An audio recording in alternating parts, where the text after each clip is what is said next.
a very warm welcome. We're gonna look at conflict management for scientists today. And why is this important? You must admit that everyone faces some kind of conflictive situation or conflict in its environment. And this could be yourself being involved with some of your colleagues or your associates, maybe even with your boss or on a private base. But it can be as well that you see a situation where you think this is a conflict and maybe you would like to know more about it and when and how you can intervene in the situation. I would like to give you a short overview about, let's say, the anatomy of a conflict to learn more and to understand what you can do. Conflicts in the lab or in the scientific environment, whenever you have a different setup of human beings coming from quite often different nationalities, having different ideas, being at a different level of education and experience, having a bit different cultural background, there is quite a high likelihood of a development of a conflict. But why is that? I would like to introduce you to the criteria of conflict to understand a bit better why all of these mentioned aspects of the co-working lead to a conflict. First, there is attention. And this should be either for two people or two parties, because a conflict doesn't mean that it's always in between two individuals. There could be entire camps coming from both sides. Sometimes it even starts with individuals and they discussing and they're involving more of their colleagues to please join them in their cause. Their cause is usually that they're perceived as incompatible with another point of view of the other party. So they're surrounding themselves with people who have the same opinion or at least do not agree with what the other party does say. And the fourth is the awareness of opposition or a rivalry. So knowing that you have this kind of conflict. Important with these four criteria is that you actually do have to tick off at least two of the lists to have a conflict. So if you do see a situation where you think, well, these two guys do have a misunderstanding or there is some kind of conflicted situation, but one person is not really feeling the tension, nor sees the rivalry, nor sees really that there is a different party trying to do them any harm, it's not a conflict, even if you see that there is maybe a situation where somebody wants to take advantage of another person. It's not a conflict. And that's the first step to understand if you're a leader or if you're working in a team environment, how you can define the conflict, at least two criteria. I would like to go a little bit further in the anatomy and explain a little bit about these 6 different forms of a conflict. I'd like to start with the positive form of conflict. And yes, that might surprise you, but there is a positive aspect of having a conflict. And this is called the functional conflict. What does it mean? For instance, if you get one new person into a team, you always have a certain process they have to undergo. And within this process, there's a phase, it's called the storming phase, where you always have this different personality, characteristics, opinions that have to get their place, have to match, they have to reorganize everything around them.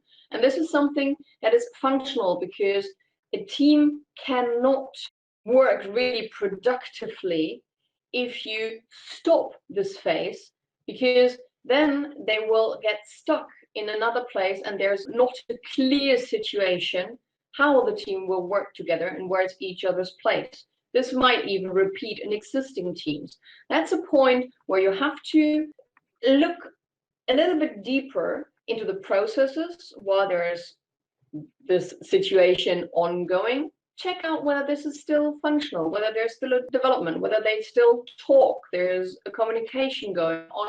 There is some kind of dysfunctional behavior, like talking behind the back or changing the behavior towards a very negative aspect, which is definitely not healthy for the work environment. You have to intervene. And if it's not you who's the leader, you should definitely raise awareness. Maybe if you're a good communicator, if you're educated a little bit as a mediator, you might even help these two or more parties to get out of this situation of a dysfunctional conflict. Fact-based versus relationship-based. The fact-based is pretty clear, and this is often seen in the scientific environment. You discuss about facts like this or that, and then you discuss data, and you see how that works, and then you solve it, and you get kind of rid of it. You think so. Because, interestingly, the relationship-based conflict is often disguised as a fact-based conflict.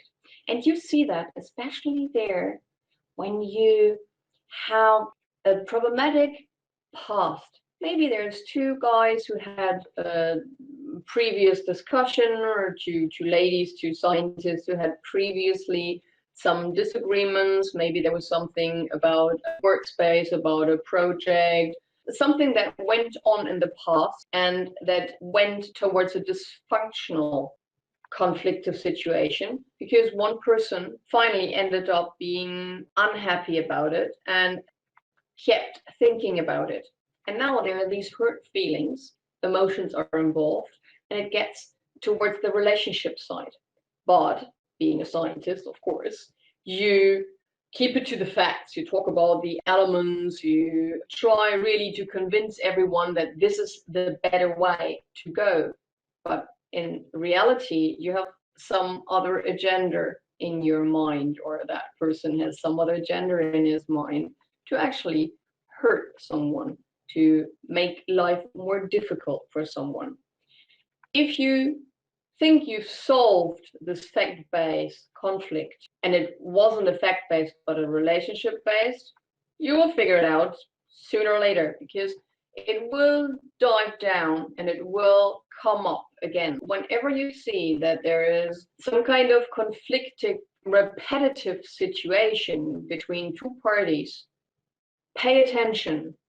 Look at what is going on there, whether this is really a fact-based discussion that is going on there, because that could hurt the entire team if this relationship-based conflict is hurting more and more, because then, as mentioned, they could actually split the team into two and try to convince others that this is the better solution, and so on and so forth.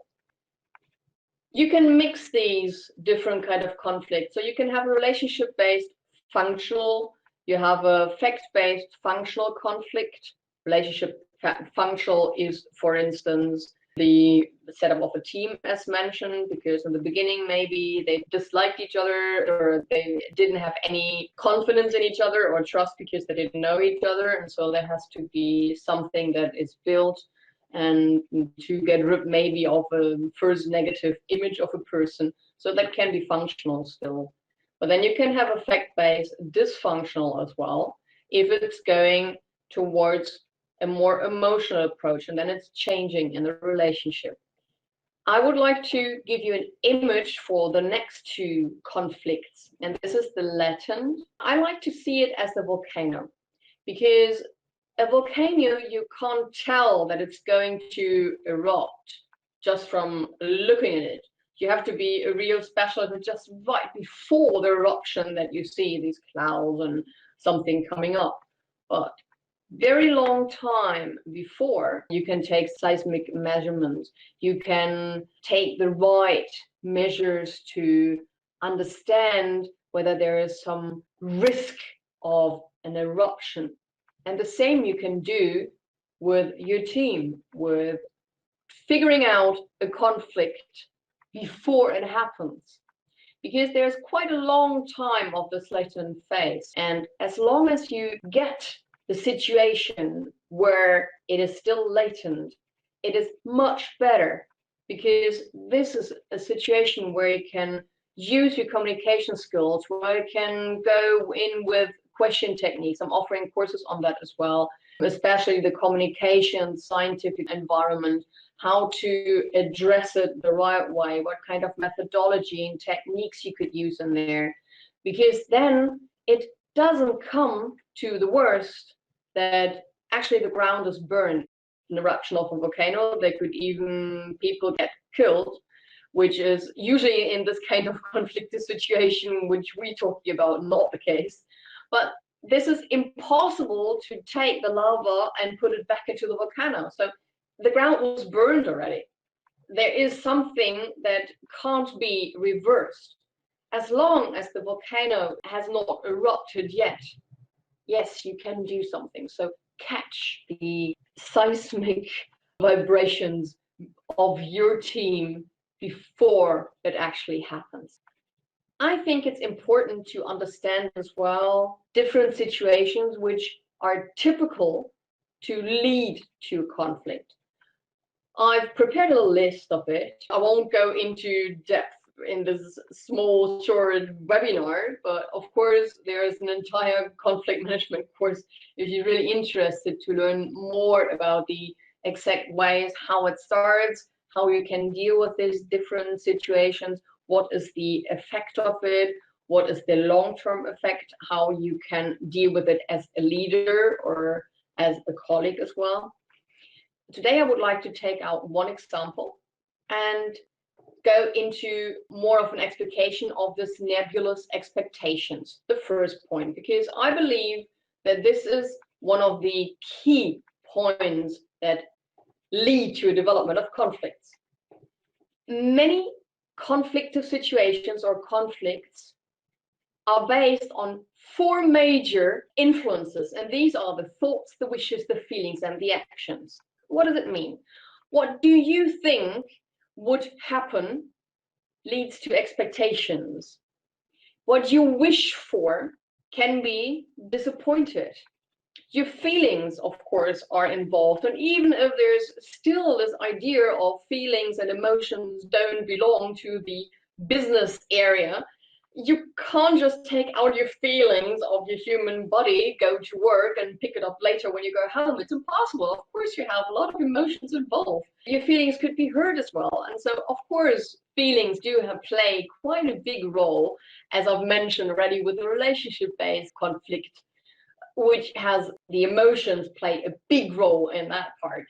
And then actions, because as long as you don't take any actions, then there is a very low likelihood that the conflict develops. But of course, actions could start with just the mimic. You look at someone and there's already some kind of latent problematic situation. Body language plays a role, but what you do or what somebody else does and how you actually judge on the situation. This is what is meant by actions. And this is why I took out the one example of the expectations, because I'd like to explain that a little bit more. The thoughts you have, everything is in your mind. So you have your own reality. And quite often you listen to people who start phrases with usually or that isn't that obvious, because they're convinced that there's no other way to understand the situation. Of course it's the way it is, because for them it's clear. The understanding of my own reality is so clear that I often forget that the other person has his own reality as well. And this is where I love the quote of Karl-Heinz Wolfgang, because that makes it so clear. Expectations are one-sided contracts of which the other one knows nothing. And this is really independent of professional life, of private life, of any kind of situation. Be aware of your expectations. What do you really expect? And don't expect anyone to telepathically read your mind. It won't happen. You have to express it. You have to share your expectations. This is the easiest way to avoid misunderstandings, to create a better communication if you do it with the right methodology. As mentioned, there's different course for scientists about exactly that communication method toolset. And you can use a little bit more of, like, for instance, question techniques to figure out the other party's expectation, because that will help you to understand the other person better, to put yourself into their shoes. And when you know what you actually want yourself and be aware of it, and the other person does know it as well, then you're more shifting towards a negotiation situation, which is much healthier than a conflict, of course. As mentioned, it doesn't really help you when the conflict is already manifested. You should get it while it's still latent. And I like to compare that with firemen. When they're going into a burning house and then they're trying to save people's life, and they are actually often leaving the house in a disastrous situation. But of course, they are the heroes because they went into a risky situation. We couldn't live without firemen. But look at the typical HSE person. Who's checking out the fire alarms? Who's checking whether everyone knows where to go when the alarm is ringing? Who has to organize the training sessions when you go out and find your spot and have to find someone who's responsible for the area or the team or the group or whatever? That's usually not really the person you would regard as a hero, right? But this person makes sure that there is a lower risk of the house getting on fire. And if one person does this job really good, same as a leader who does this job really good and is a really, really good communicator and knows to really sense conflicts or just a little bit of conflictive situation when this volcano is like bubbling underneath the surface. When he gets it there, he will be a much more successful leader in terms of having a good work environment, creating a nice atmosphere. And you can tell this, and having these kind of leaders or team colleagues who are good at this, that there's much less change within the team. People remain, like, they like to work in their team, they like to come to work, there's less problem, they understand and help each other. This is what I'm convinced, that the prevention of the conflict is much more important than the management after it happened. And this is what I think an entire team should be aware of. What can be done to prevent it?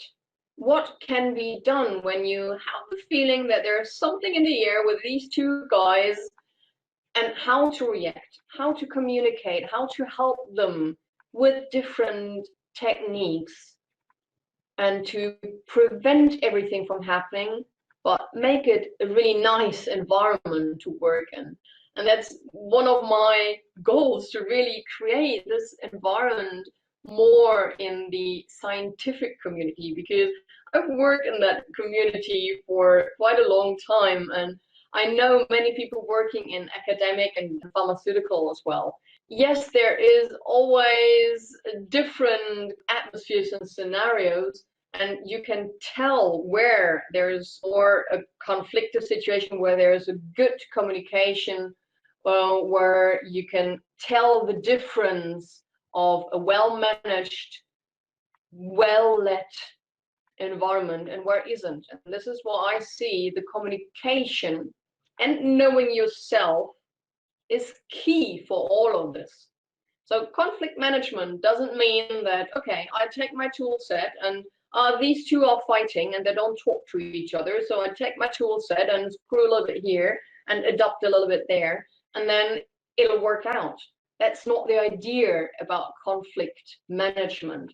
The idea is really to be previously so well set up that it doesn't really happen, or that you know exactly when the functional conflicts that you have to let happen are in place and you don't interfere, which sometimes even happens, and it doesn't help neither to do too much on it, but that I've explained already.